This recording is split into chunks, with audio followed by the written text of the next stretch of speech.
சற்று முன் கிடைக்கப்பெற்ற மிக மிக முக்கியமான செய்தி ஒன்று வெளியாகியிருக்கு. KN நேருவை அதிரடியாக தூக்கிய அமலாக்கத்துறை.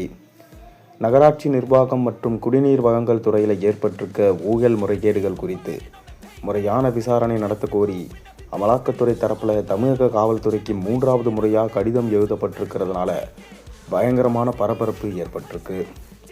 திமுக அரசின் நகராட்சி நிர்வாகம் மற்றும் குடிநீர் வழங்கல் துறை அமைச்சகத்தில் புதிதாக பணி வழங்குதல் மற்றும் பணி மாறுதல் உள்ளிட்ட நடவடிக்கைகளுக்காக 365 கோடிகளுக்கு மேலே லஞ்சம் பெறப்பட்டதாக குற்றம் சாட்டியிருக்கிற அமலாக்கத்துறை இந்த விவகாரத்தில் நடவடிக்கை கோரி தமிழக காவல்துறைக்கு 3வது முறையாக கடிதம் எழுதியிருக்கிறது பெரும் பரபரப்பை ஏற்படுத்தியிருக்கு.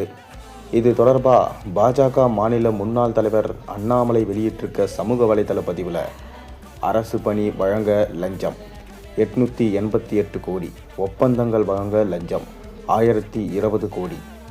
அது தவிர்த்து இந்த விவகாரம் ஊழல் வெளிச்சத்திற்கு வந்துள்ளது. இந்த லஞ்ச ஊழல் விவகாரத்தில் நடவடிக்கை எடுக்க கோரி 3வது அறிக்கை தற்போது தமிழக காவல்துறையிடம் சமர்ப்பிக்கப்பட்டிருக்கு. மேலும் இந்த பல ஆயிரம் கோடி லஞ்சம் அனைத்தும் திமுக அரசின் நகராட்சி நிர்வாகம் மற்றும் குடிநீர் வழங்கல் துறை அமைச்சர் KN நேரு அவர்களின் சாதனைகள்.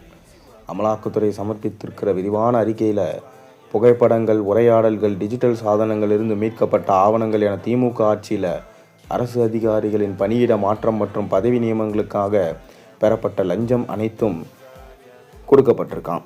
மேலும் KN நேரு இம்முறை திமுகவின் சார்பாக எந்த பிரச்சாரம் செய்ய முடியாத வகையில் அமித்ஷா KN நேருவை முடக்க திட்டம் செய்துள்ளதாகவும் தகவல்கள் வெளியாகியிருக்கு.